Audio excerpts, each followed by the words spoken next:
Well, good morning and welcome to Fremont.Church Online. I'm sitting down today with Dory. Thank Good you for being here.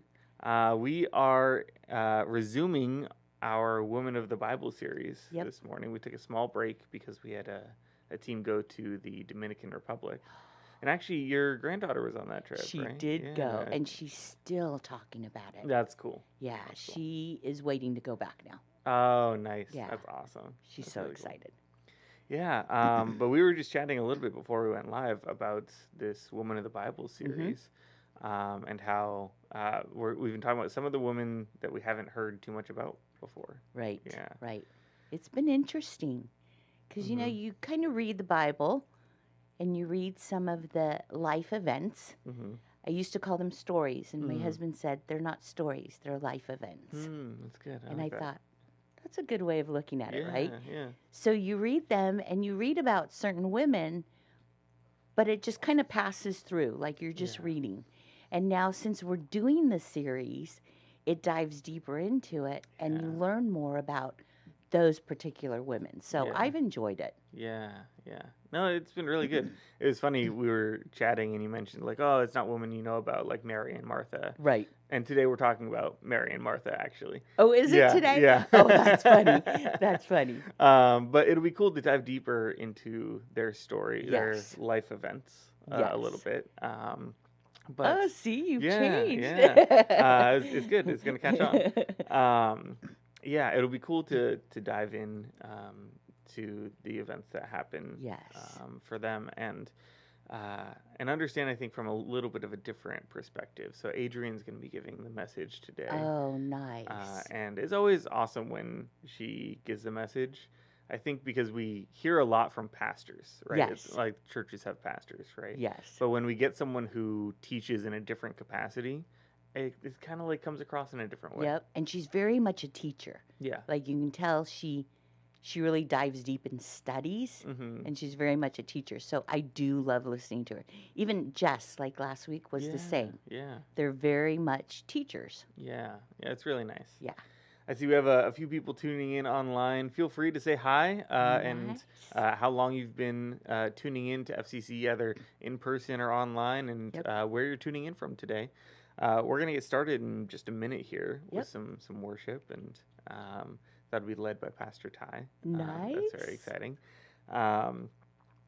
We have been going through the series. We had Jessica Craig preach. We had Adrian preach. It's always nice when we have a Woman of the Bible series. Yes. We especially try to have women speak on the subjects. Like Becca did it once. Yeah, the last. That was series, really good.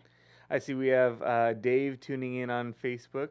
Good morning, Dave. Glad you're here. Good morning. So we had Becca preach in the last one. And so we get to hear a lot of voices that we don't hear normally, even though we do also try to include women consistently in our preaching rotation. But it's always nice, especially when we're talking about women, to hear from a woman's perspective. Yeah, because I think it's important to hear what a woman has to say about another woman. Yeah. Sometimes men's perspectives are a little bit different. Yeah. You know what I mean. That's putting it kindly, yeah. I see we have Patricia in the chat. Good morning. We're going to get started with the time of worship here, and then we'll see you guys in just a little bit for our community time. Bye. Well, good morning, Fremont Community Church. We're so glad you're here this morning. My name is Ty. I'm one of the pastors here at FCC. If you're in the atrium, I want to welcome you into the pavilion. I want to welcome those joining us online as well. We're going to get our morning started with worship through song this morning. So as you're able, would you stand and join us as we sing?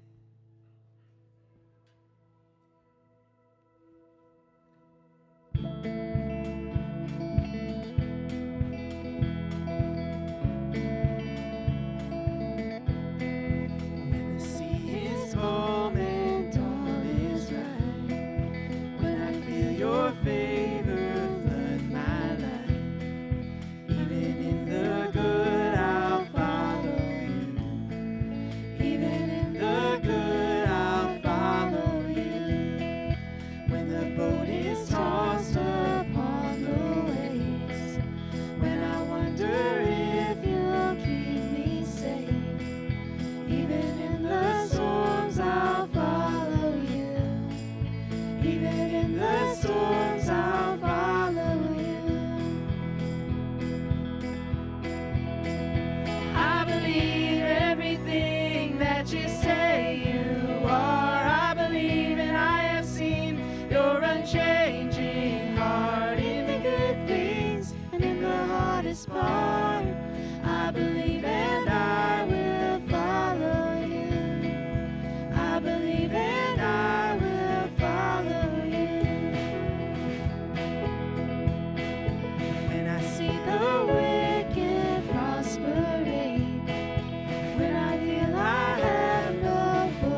don't want to go. Even in my death, I'll follow you. Even in my death, I'll follow you. When I come to end this race I've run and receive the prize that Christ has won, I will be with you in paradise. I will be with you in paradise.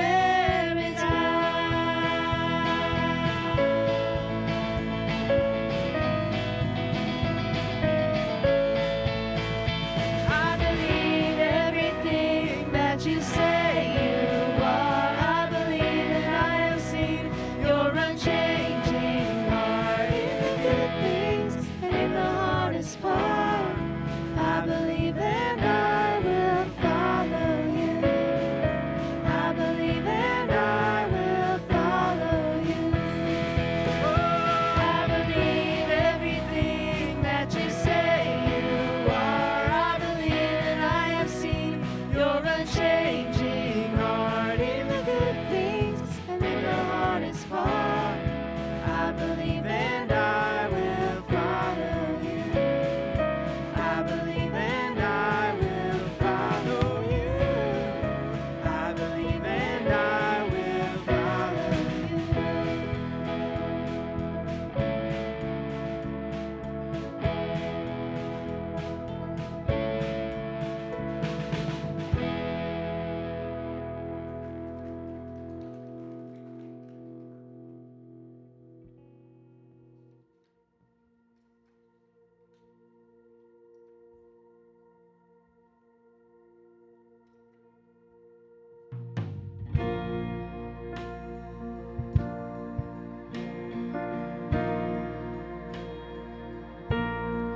Christ is my firm foundation, the rock on which I stand when everything around me is shaking. I've never been more glad that I put my faith in Jesus, 'cause he's never let me down. He's faithful through generations. So why would he fail now? He won't. He won't. I still got joy in chaos. I've got peace that makes no sense. So I won't be going under. I'm not held by my own strength, 'cause I built my life on Jesus, 'cause he's never let me down. He's faithful in every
Well, thank you so much for joining us in worship. We're going to continue to worship with a time of community. That means we'll have some questions up on the screen to ask to the people around you, maybe get to know someone new. And if you're online, we'd love to hear your answers in the chat as well.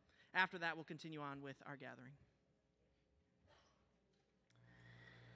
Well, good morning. If you're just tuning in, I see we have David and Patricia in the chat, as well as Fred and Sunshine on Twitch. So glad that you can join us.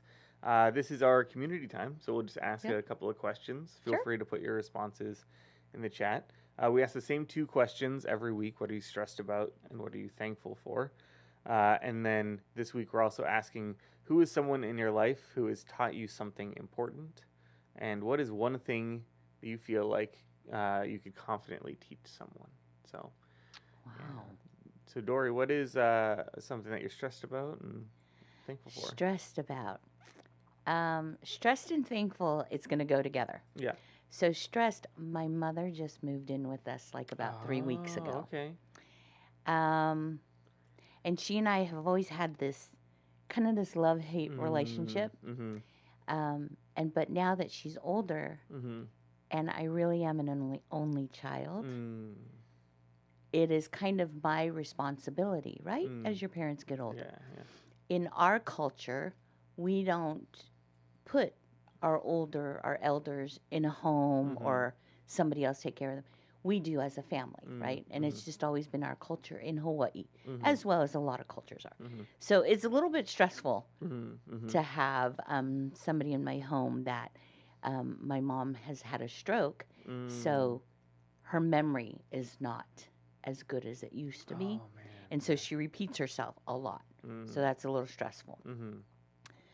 But also a blessing to have my mom there. You know, there are so many of us that don't have our folks anymore. So I need to learn to have grace and humility and faith to have my mom there. So that's what we're going through these days. Oh, man. Yeah, my stressed and thankful is kind of together as well. My wife just had surgery. Oh man, it's 2 weeks ago now. The last 2 weeks have really flown by. She had her gallbladder removed. Oh, Lord. And so she's been recovering this whole time. And so I've been kind of splitting myself between work and parenting and helping her recover. And so it's been really stressful, but she's up and moving around, and she's going back to work tomorrow. And so very thankful that she's been healing very consistently, very well. So. Quick healing. That was a quick healing. Yeah. Oh, good. Yeah. Patricia says, I'm thankful for everything God has blessed me with. My oldest sister Heidi has been teaching me all of my life. That's so nice. Oh, nice. Yeah. So who is someone in your life that has taught you something important? The first person that comes in my mind is my husband. He is a very unselfish, giving human being. I've never met anybody like him. This year, we have been married 40 years. Wow. Yeah. And one of the things that he has taught me is patience. He's a very patient, loving, very even keel person. And I'm the, type of person. So we balance each other very well. So he's taught me to sit back and listen more and be quiet. And that's a hard thing for me to do. Yeah. Because I always have something to say. So I'm trying harder these days to listen to somebody more rather than judging. Oh, yeah. Right? That's good. That's good. Yeah. Dave says, I'm somewhat stressed about all that's happening in my life right now. However, I'm trusting in God to take care of today's worries. Yeah, man. Yes. I'm sorry to hear that things are stressful. Sorry. And Jose says, thanks for life. That's good. Oh, That's nice. Good. Yeah, let's see. Someone in my life who has taught me something important. I've had a lot of really important people, mentor figures in my life. Growing up, I was heavily involved with Boy Scouts. And so there's a lot of, an unusual amount of grown-ups who are involved with teaching you in that compared to the average person. Nice. It's hard to pick just one, but Hey, let's keep the conversation going in the chat. We're going to jump into some ministry highlights.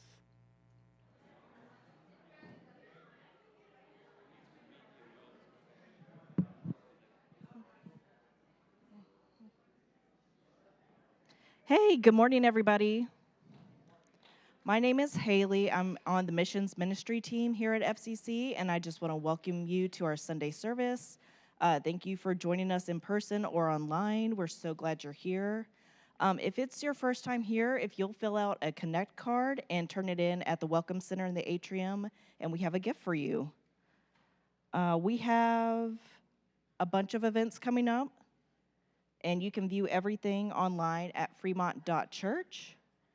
And today, specifically, we want to highlight our backpack drive. So I'd like to invite up Melissa to share about our outreach.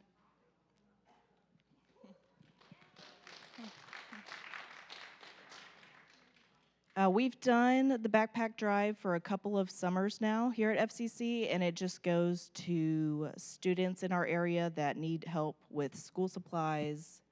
And I'm going to have Melissa tell you more about it. So thank you, Melissa. Yes. What does the backpack drive, what need does the backpack drive meet in Fremont?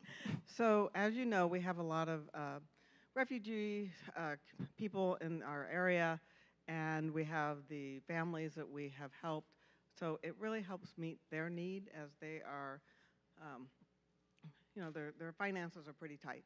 So they need to have the extra help, and backpack supplies are a great way to do it. Yeah. And why did you get involved with Compassion Network? Well, Compassion Network has been around for many, many years, just like I have. And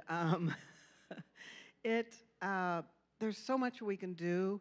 And as you know, as our church has embraced that organization, we really reach out to a lot of families. We have many families that we are helping in many different ways. And this is just one of the ways to do it. And then there's so much more that you can do with Compassion Network individually as well. Awesome. And how can our church get involved with the backpack drive? So some of you have already done this, and thank you so much we already have 50 backpacks taken. We need a total of 105.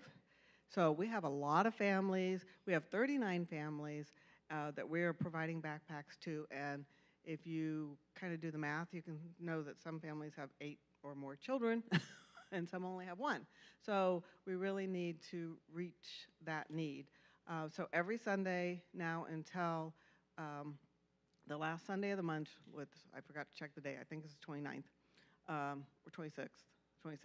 So the first Saturday of August is when we're going to distribute the backpacks. And so we would like them that Sunday before, and we need for pre-K, kindergarten, elementary, middle, and up to 12th grade. So there's a variety of backpacks to choose out there, so you can get the supplies for those.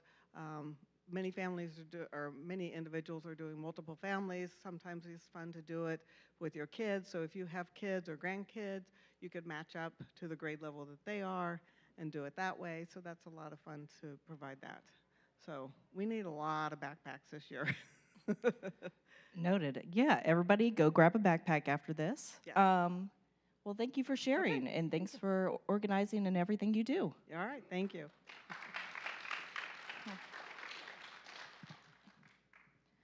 And just briefly, I want to highlight the earthquakes that happened in Venezuela this week. I would encourage you to pray for them and the families affected by these earthquakes.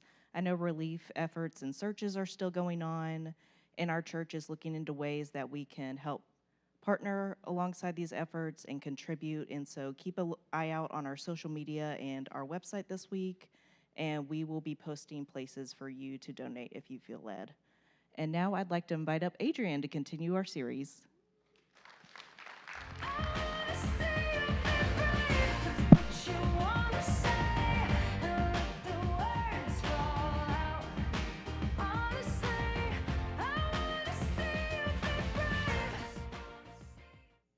Good morning. I love that walk-up music there. So As always, it's good to be with you. It's been a very busy week for me, very busy weekend even. I've been backstage theater mom and mic technician, so I know exactly how to put this on for myself. For Kendall's amazing show. Unfortunately, it sold out, so sorry, guys. But I'm typically like an 8:30 to 9 o'clock bedtime person, so being in the theater until like 10 and 11 this week has been a real stretch for me. But, so ignore any bags under my eyes or anything like that. But despite running on coffee and adrenaline this morning, I'm very excited to continue our series on women in the Bible today with two often very well-known sisters, Mary and Martha. Now, Christian books for women, especially over the last 25 plus years, have really leaned into the characterizations of these sisters. You know, they're often presented as opposites. You can find, if you just do a Google search, one of the first things that will come up is like quizzes online to find out if you're a Mary or a Martha. But we have to do more, find out more information about these two women, and we have more information about these two women in the New Testament. So turning their story into a personality quiz, even for spiritual reasons, is really not fair to them. You know, in a way, it can trivialize their lives and their ministry. And if you think about it, you know, you've never really seen, at least I've not seen, a quiz to see whether you're like a Peter or a John, you know? So unfortunately, the way that some people have interpreted these passages have made them about like homemaking versus spirituality. You know, one book I came across written for women gives like Mary challenges for women's spiritual development, and then Martha challenges for women to clean different parts of their house over 31 days.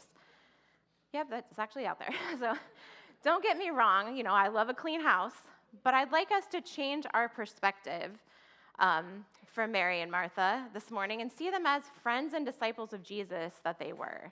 And we can learn from them and their interactions with Jesus. We can see how close their relationship with him was from interactions that Matthew, Mark, Luke, and John recorded for us, although Mark didn't write about them by name, but they're in there. So they were obviously very important. You know, in my preparation for both of my weeks of teaching in this series about Eve and now Mary and Martha, I read multiple books about women in the Bible, and one of the questions that the books looked to answer was, did Jesus have female disciples? Now, if you've been here throughout the series, a few weeks ago, Eric busted some myths about this already. You know, looking at women apostles like Junia, deacons and teachers like Phoebe and Priscilla, a co-worker in ministry with Paul, described in the book of Acts. And as we read through the entire New Testament, I think that it's so clear that there were many women counted among the disciples of Jesus, with Mary and Martha being some, and also some of his closest friends as well. So as I read the passages that included these two sisters, and there's quite a few, I continued to pray for what God wanted me and wanted us to learn from them. And I really think it's something significant. I think that Jesus and his relationship with this family shows us what a relationship with Jesus should look like. And I know that as we focus on discipleship here at FCC, it's important to learn from other disciples and from women disciples. You know, as I mentioned when I spoke about Eve, representation matters. You know, when I was reading these Bible passages about discipleship, I came across this passage that is pretty, very well known in 1 Corinthians, where Paul is writing about the gifts of disciples. And as I read through the passage, I think that the accounts of Mary and Martha in the Gospels demonstrate these gifts to us. So here's the passage, beginning in 1 Corinthians chapter 12. So it goes into 13 as well. So it says this, "Are we all apostles? Are we all prophets? Are we all teachers? Do we have the power to do miracles? Do we all have the gift of healing? Do we all have the ability to speak in unknown languages? Do we all have the ability to interpret unknown languages? Of course not. So you should earnestly desire the most helpful gifts. But now let me show you a way of life that is best of all." And then this is in chapter 13. "If I could speak all the languages of the earth and of angels but didn't love others, I would only be a noisy gong or a clanging cymbal. If I had the gift of prophecy and I understood all of God's secret plans and possessed all knowledge, and if I had such faith that I could move mountains but didn't love others, I would be nothing. If I gave everything I have to the poor and even sacrificed my body, I could boast about it, But if I didn't love others, I would have gained nothing. And this we hear at most weddings. Love is patient and kind. Love is not jealous or boastful or proud or rude. It does not demand its own way. It is not irritable, and it keeps no records of being wronged. It does not rejoice about injustice, but rejoices whenever the truth wins out. Love never gives up, never loses faith, is always hopeful, and endures through every circumstance. Prophecy and speaking in unknown languages and special knowledge will become useless, but love will last forever. Now our knowledge is partial and incomplete, and even the gift of prophecy reveals only part of the whole picture. But when the time of perfection comes, these partial things will become useless. When I was a child, I spoke and thought and reasoned as a child, but when I grew up, I put away childish things. Now we see things imperfectly, like puzzling reflections in a mirror. But then we will see everything with perfect clarity. All that I know now is partial and incomplete, but then I will know everything completely, just as God knows me completely. And 3 things will last forever: faith, hope, and love. And the greatest of these is love. So today I want to look at the accounts of Mary and Martha through the lens of the 3 things that will last forever: faith, hope, and love. So first, I want to look at one of the accounts of Mary and Martha just through the lens of faith. This is one of the most familiar passages. This is in Luke 10, and it starts like this. As Jesus and his disciples were on their way, he came to a village where a woman named Martha opened her home to him. She had a sister called Mary who sat at the Lord's feet listening to what he said. But Martha was distracted by all the preparations that had to be made. She came to him and asked, "Lord, don't you care that my sister has left me to do all the work by myself? Tell her to help me." "Martha, Martha," the Lord answered, "you are worried and upset about many things, but few things are needed, or indeed only one. Mary has chosen what is better, and it will not be taken away from her."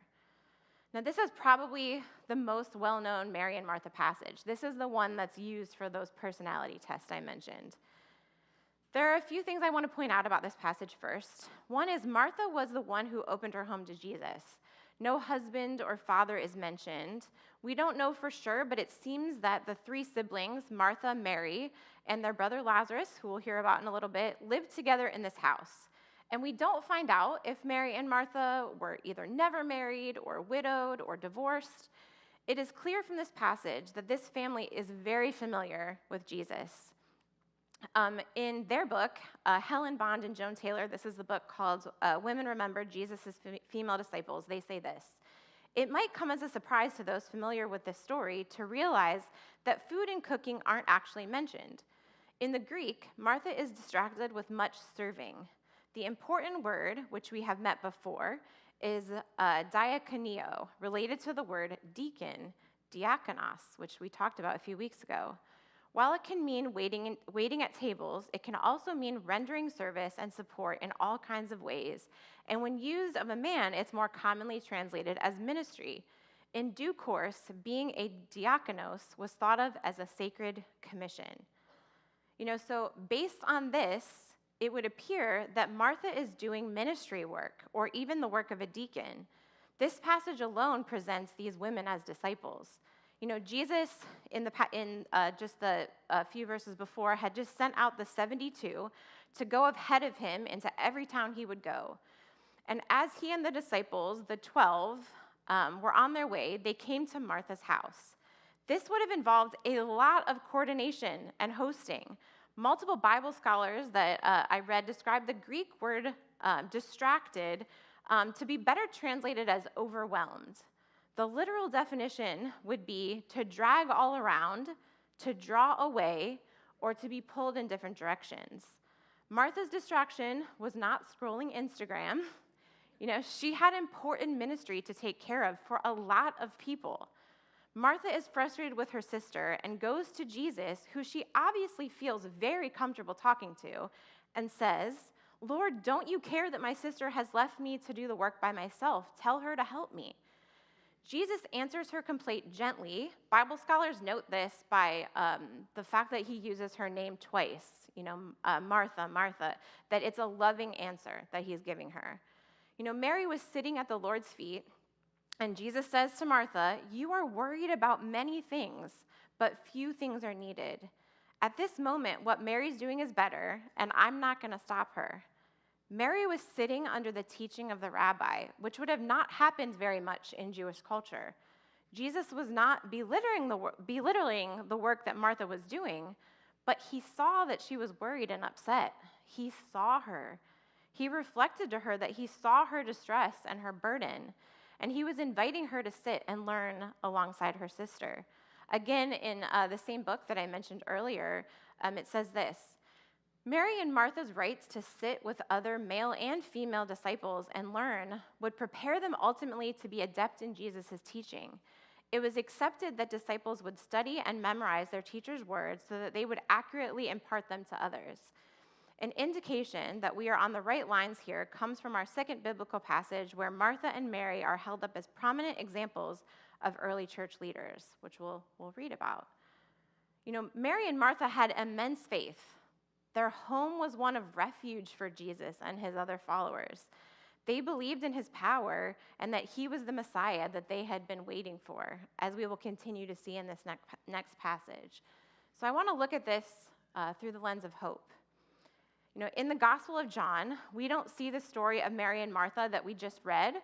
So in John, this is actually the first time that we meet these sisters, and this is in John chapter 11. So this is the death of Lazarus. Now a man named Lazarus was sick, so this is their brother. He was from Bethany, the village of Mary and her sister Martha. This Mary, whose brother Lazarus now lay sick, was the same one who poured perfume on the Lord and wiped his feet with her hair. So we'll read about that later. So the sisters sent word to Jesus, "Lord, the one you love is sick." When he heard this, Jesus said, "The sickness will not end in death. No, it is for God's glory that God's Son may be glorified through it." Now Jesus loved Martha and her sister and Lazarus, so when he heard that Lazarus was sick, he stayed where he was for 2 more days, and then he said to his disciples, "Let us go back to Judea." "But Rabbi," they said, "a short while ago the Jews there tried to stone you, and yet you're going back." Jesus answered, "Are there not 12 hours of daylight? Anyone who walks in the daytime will not stumble, for they see this world's light. It is when a person walks at night that they stumble, for they have no light." After he had said this, he went to them. "Our friend Lazarus has fallen asleep, but I am going there to wake him up." His disciples replied, "Lord, if he sleeps, he will get better." Jesus had been speaking of his death, but his disciples thought he meant natural sleep. So then he told them plainly, "Lazarus is dead, and for your sake I am glad I was not there, so that you may believe. But let us go to him." Then Thomas, also known as Didymus, said to the rest of the disciples, "Let us go, that we may die with him." On his arrival, Jesus found that Lazarus had already been in the tomb for 4 days. Now Bethany was less than 2 miles from Jerusalem, and many Jews had come to Martha and Mary to comfort them in the loss of their brother. A lot of people were with them, and so Bible scholars think that it means, they were very important people in the town. When Martha heard that Jesus was coming, she went out to meet him, but Mary stayed at home.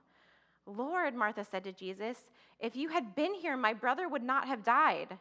But I know that even now God will give you whatever you ask." Jesus said to her, "Your brother will rise again." Martha answered, "I know he will rise again in the resurrection in the last day." Jesus said to her, "I am the resurrection and the life. The one who believes in me will live even though they die, and whoever who lives by believing in me will never die. Do you believe this?"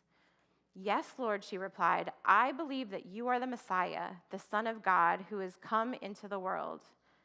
Now Martha is the first and only person in John's gospel to confess that Jesus is both the Messiah and the Son of God. And I found it interesting, in the conclusion of John, he writes in chapter 20, verse 31, "But these are written so that you may believe that Jesus is the Christ, the Son of God, and that by believing you may have life in his name." John is concluding his reason for writing his gospel account based on Martha's confession. She must have been a pillar of faith to John. So continuing in this same passage, after she had said this, she went back and called her sister Mary aside. "The teacher is here," she said, "and is asking for you." When Mary heard this, she got up quickly and went to him. Now Jesus had not entered the village, but was still at the place where Martha had met him. When the Jews who had been with Mary in the house comforting her noticed how quickly she got up and went out, they followed her, supposing she was going to the tomb to mourn there. When Mary reached the place where Jesus was and saw him, she fell at his feet and said, "Lord, if you had been here, my brother would not have died." In these verses, we see the faith and hope of Mary. She knows that Jesus has the power to defeat death. She knows that if Jesus had been there, Lazarus would still be alive. Both Mary and Martha find hope in Jesus when the worst happens, and they know Jesus is who they need. So then in verse 33, when Jesus saw her weeping, and the Jews who had come along with her also weeping, he was deeply moved in spirit and troubled. "Where have you laid him?" he asked. "Come and see, Lord," they replied. Jesus wept. Then the Jews said, "See how he loved him." But some of them said, "Could not he who opened the eyes of the blind man have kept this man from dying?" Jesus, once more, deeply moved, came to the tomb. It was a cave with a stone laid across the entrance. "Take away the stone," he said. "But Lord," said Martha, the sister of the dead man, "by this time there's a bad odor. He has been there for 4 days." Then Jesus said, "Did I not tell you that if you believe, you will see the glory of God?" So they took away the stone. Then Jesus looked up and said, "Father, I thank you that you have heard me. I knew that you always hear me, but I said this for the benefit of the people standing here, that they may believe that you sent me." When they had said this, Jesus called out in a loud voice, "Lazarus, come out!" The dead man came out, his hands and feet wrapped in strips of linen and cloth around his face. Jesus said to them, "Take off the grave clothes and let him go." Now, this is in Jesus Through the Eyes of Women, a book by Rebecca McLaughlin, and I thought that this was a really important thing to think about. And it says this: if you've been a Christian for a while, my guess is that you can think of times when you've cried to God for help, similar to Martha and Mary, and felt like you got nothing back. You've prayed for healing and it hasn't come. You've sent for Jesus and you felt quite alone. When you read the story of Lazarus being raised from the dead, maybe it actually brings you pain because you don't feel like you can relate to the happy ending of this story. Maybe you held on to hope in a difficult time in your life and you ended up feeling hopeless. The Greek word for hope, elpis, means confident expectation. It comes from the Greek word elpo, which means to welcome or to expect. The hope spoken of in the Bible is one of assurance of a good outcome. In John chapter 16, Jesus went on to say, "In a little while you will see me no more, and then after a little while you will see me." In these verses, then, Jesus is explaining to his disciples that he's going to have to leave them.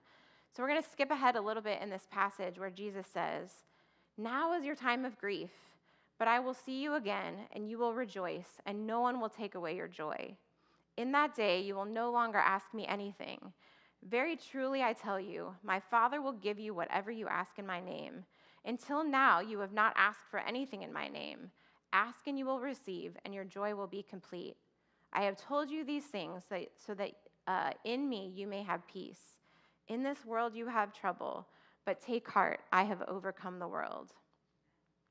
We can hope in Jesus, and we can have confident assurance in a good outcome despite our present circumstances, but sometimes it doesn't feel like that. I love the way that Jesus' Storybook Bible puts it, that someday all sad things will come untrue. But the other thing that we can learn from this encounter with Jesus is that he's with us in our grief and sadness. It's a short verse, Jesus wept, but it's important. He wept over the death of his friend, even though he knew that he was going to raise him from the dead. He wept over the pain of Mary and Martha. He had great love for them, and they reflected back that love. So I want to look at a story of Mary and Martha just through the lens of love. There's an account of Jesus, being anointed, and Matthew attributed to Mary, where she's actually unnamed. But we're actually going to read the account in the Gospel of John. But you could go read that other one later. So it says this in verse 12. 6 days before the Passover, Jesus came to Bethany where Lazarus lived, whom Jesus had raised from the dead. Here a dinner was given in Jesus' honor. Martha served while Lazarus was among those reclining at the table with him. Then Mary took about a pint of pure nard, an expensive perfume. She poured it on Jesus' feet and wiped his feet with her hair. And the house was filled with the fragrance of the perfume. But one of his disciples, Judas Iscariot, who was later to betray him, objected. Why wasn't this perfume sold and the money given to the poor? It was worth a year's wages. He did not say this because he cared about the poor, but because he was a thief. As a keeper of the money bag, he used to help himself to what was in it.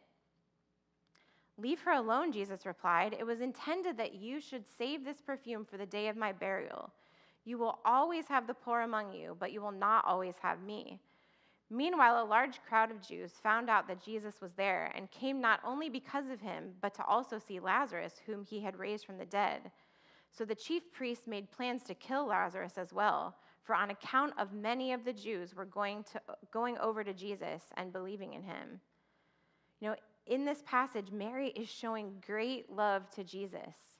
Not only that, in this moment, we see that Mary understands what other disciples did not. She understands that Jesus is about to die. In the following verses in John, we read of the Last Supper, of Jesus' arrest and his crucifixion. I believe that Mary had a prophetic gift. She's anointing Jesus for burial, but also like, the Old Testament kings and priests were being anointed. She recognizes Jesus, like her sister Martha, as King Jesus, Son of God. And I love this quote from the same book, Jesus Through the Eyes of Women. How do we see Jesus through Mary of Bethany's eyes? We see him as the one who merits all of her extravagant love, the one whom nothing can be wasted. We see him as the one who once again defends her from critique. We see him as the one who sees her beauty in her actions and who validates her love with honor. Mary sat at Jesus' feet when he first came to Martha's house in Bethany. And then she fell at his feet and wept when he came to her after Lazarus' death. Now she pours ointment on his feet and wipes them with her hair. Mary of Bethany knows her place at Jesus' feet, where a disciple belongs. So as we look to what we can learn from faith, hope, and love that Mary and Martha demonstrate to us in the Gospels, what stands out to me most is their relationship with Jesus. As Rebecca McLaughlin said in Jesus Through the Eyes of Women, Mary spent her time at the feet of Jesus, whether it was learning, worshiping, or grieving. We can learn from Mary what it is to be a disciple of Jesus. We can go near him. We can read his words. We spend time in worship, acknowledging, like Martha, that Jesus is the Messiah, the King of Kings, the Son of God. We go to Jesus when we're upset, when we're grieving. Like Martha, we can talk to Jesus like a friend. He wants us to come to him with our questions, our pain, our sadness, our grief. And like Mary and Martha, he will be with us in all of those feelings.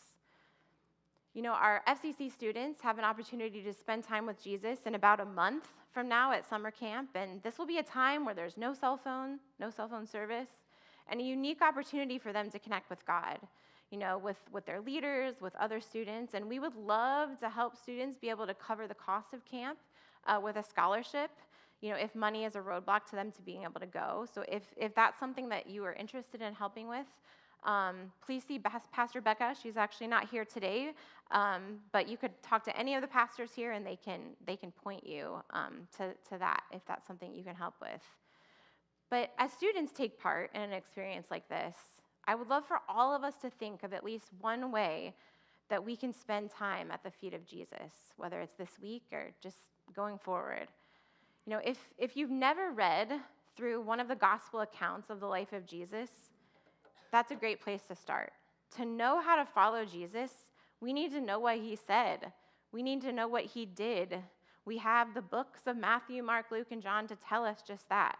And just like we say a lot, if you want to know what God is like, look to Jesus. Maybe you know a lot about Jesus, but you've kept your distance from him. Or maybe you can relate to Mary and Martha. And when they asked Jesus, why he wasn't there for their brother Lazarus. Don't shy away from those types of questions. Jesus wants you to come near. He wants to carry your burdens. Maybe it only feels like you can crawl and fall at his feet today. Sometimes there's no answer that can satisfy our grief and pain in this world, but Jesus weeps with us, just like he did with Mary. He wants to be with you. And like Martha, who was overburdened, maybe you have something or many things that you're carrying, and Jesus wants you to come near. He sees you and everything that you've been carrying, and he wants you to lay those burdens at his feet today. I'm going to invite the band to come back up, and during this next song, I want us to spend some time thinking about what God is speaking to us this morning. So let's pray together as we think about that. God, thank you so much for today. I just thank you for the stories, the narratives of Mary and Martha and of Lazarus. God, I just thank you for the example that they are of disciples to us. And God, I just thank you that you show us in your word that you weep with us, that you care about our burdens, that you see us, that you want us to be near you, God. Let us learn this morning and feel that we want to go near to you, God, that we can come and we can lay burdens. As we sing this next song, God, I just pray that if anyone in this room is feeling burdened, just that they would feel that they can bring that today to you, to lay those things down, and that they can see this church family as a place where they can also just to be loved. And so I just thank you so much for what we can learn from your word. I thank you so much for Jesus, and it's in his name that we pray. Amen. I want to invite you to join us as we continue to worship and stand as you're able.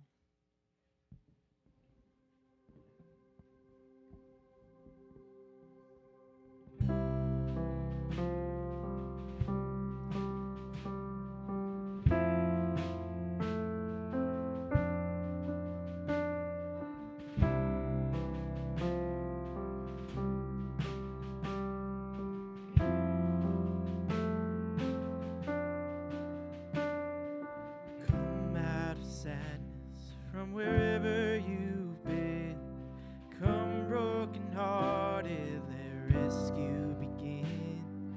Come find your mercy, oh sinner, come near. Earth has no sorrow that heaven can heal. Earth has no sorrow that heaven can heal. Lay down your burdens, so lay down your burdens.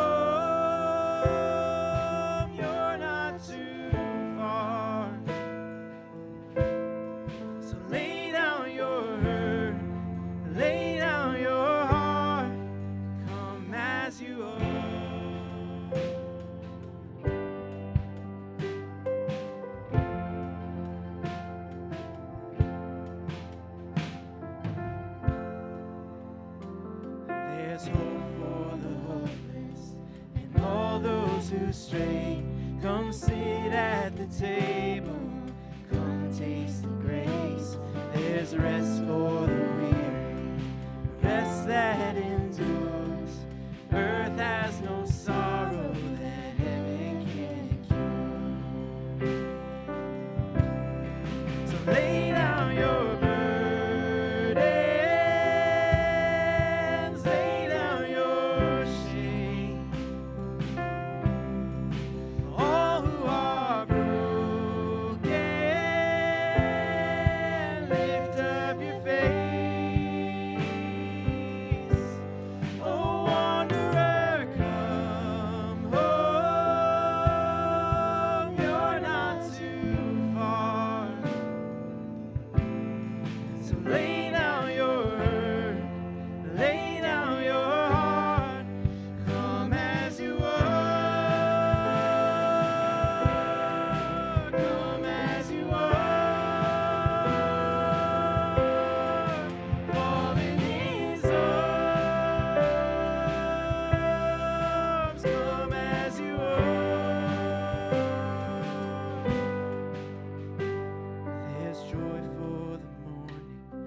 sinner, be still. Earth has no sorrow that heaven can heal. Earth has no sorrow that heaven can heal. So lay down your burdens, lay down your shame. All who are broken, lift up your face. Oh, wanderer, come home. You're not too far. So lay down your head, lay down your heart. Come as you are.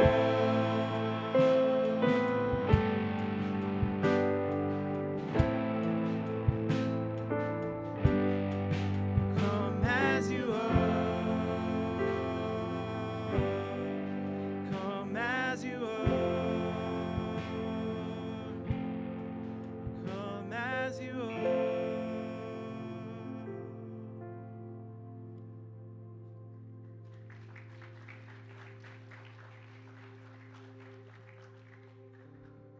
That is good news, that we can come as we are. We can come back to Jesus. You are not too far gone. No matter what has happened to you this week, no matter what you've done, you are not too far to come back to Jesus. And we can sit at his feet. We can rest. I love the line in that last song, rest that endures. That Jesus, the rest that Jesus brings is not going anywhere. He's not going anywhere. So we're going to sing one more song, and it's written by a friend of ours. It's called You Know Who I Am, and it's about repentance. There are times in our life where we don't necessarily reflect the image of Jesus. We don't reflect his character very well, and we stray.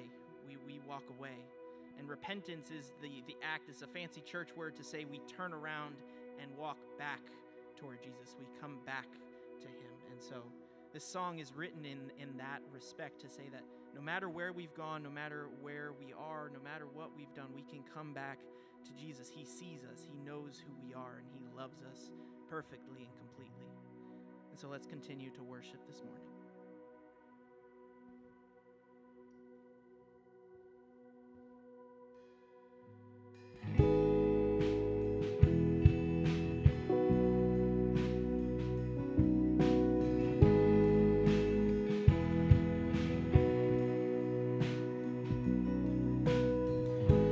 I have turned from the Father.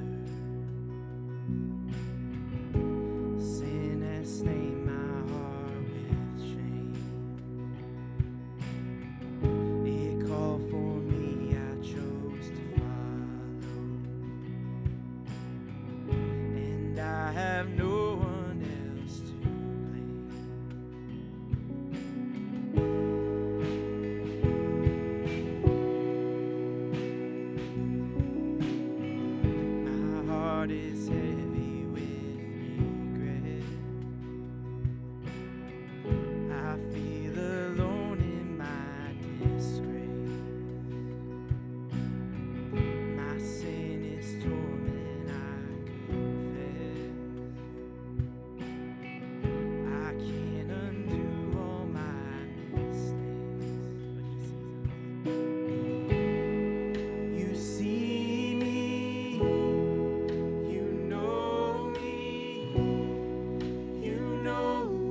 Father,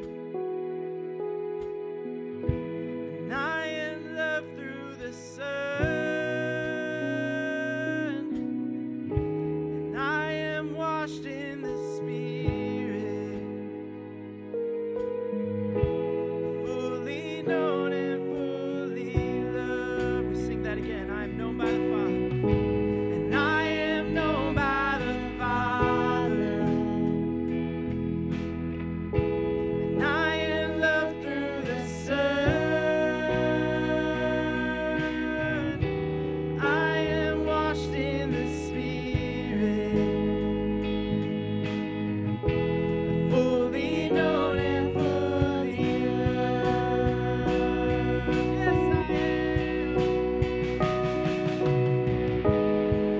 Yes, I am. You see me, you know me, you know who I am.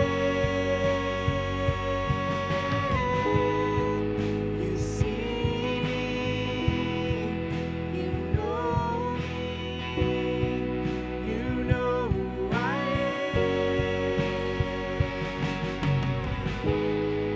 You see me, you know me, you know who I am.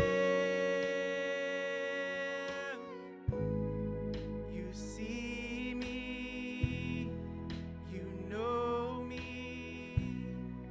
you know who I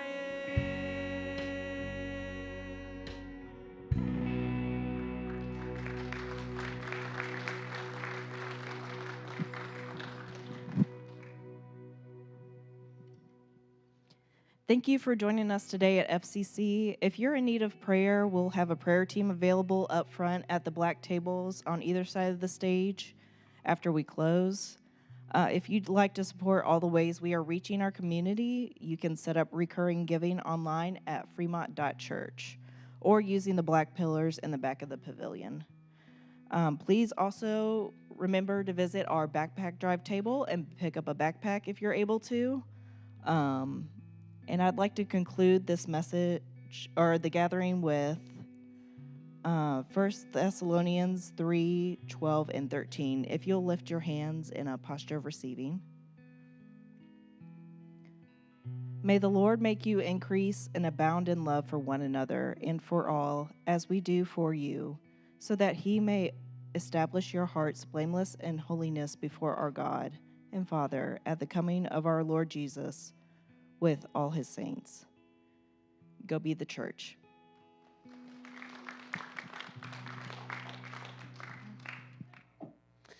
Well, thank you so much for joining us this Sunday. I see we have Cassandra tuning in from Kenya. Hi, Cassandra. So glad you're here. And I think I saw we have Harriet and Debbie, Patricia, Dave, Emma. We have a full chat this morning. It's great. nice. Yeah. So glad that you are all able to join us. What did you think of our message today? I thought it was terrific. Yeah. Yeah, Adrian did a great job. Mm-hmm.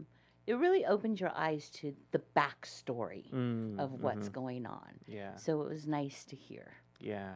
I always love when our speakers dive into the original language. Yep. Because it's like you just learn so much that you wouldn't have gotten Right. when you're just reading in English. Right. And so to understand that Mary and Martha were held in such high regard, and they weren't just like the woman who cooked for Jesus. Right. Right. They were basically the earliest church leaders. Right. Before the church was the church. Right. Yeah.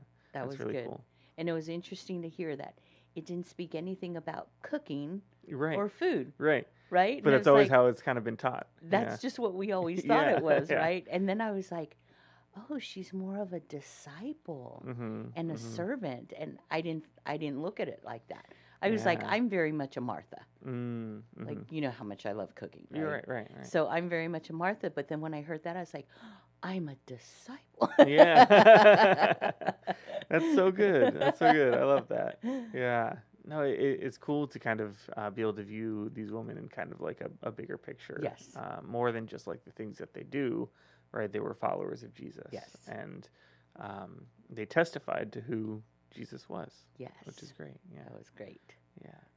So I've really enjoyed this Woman of the Bible series. I think we have one more Oh, good. message in this series, Oh, and good. so yeah, I think we are going to wrap up with a panel discussion actually. Oh, that'll be nice. Yeah, and we're actually going to hear from several of our female church leaders at FCC. Oh. Yeah, and so we've learned a lot about Women of the Bible, and now we're going to hear more about Women of the Bible from the women of FCC. Oh, that'll be which is- nice. yeah. So, That'll be interesting. yeah, we've tried to sprinkle in some of these panel discussions a little bit more. We did one for the missions trip Yep. recap. We're going to do another one because we have a team going to Atlanta to do an Yes. English language camp. They're going to do another panel when we come back. So Oh, good. I don't know. Good. People seem to like them. I don't know. What do you? I what do you like think? it Okay. because all right. it's like everyday life stories. Yeah. You know, yeah. so we hear about from people in our church and what they're going through. Yeah. And sometimes you can relate. Yeah. So it's nice. That's so good. I'm glad. I just want to make sure because we think it's going well, right? But then sometimes not all the feedback is back to us. So. I think it's going Oh, well, thank you. Well, then we'll keep doing them. Good, Yeah. Well, thank you for joining us for our Church Online, and Thank thank you for you. joining online. We Yep. have stuff going up throughout the week. We'll have videos going up on our YouTube page. You can check out all of what we have going on and additional resources that we recommend frequently in our sermons in the description wherever you're watching. So, Nice. yeah, thank you all for joining us. Thank you. Thanks for And, having me. Yeah. We will see you next Sunday. Yep.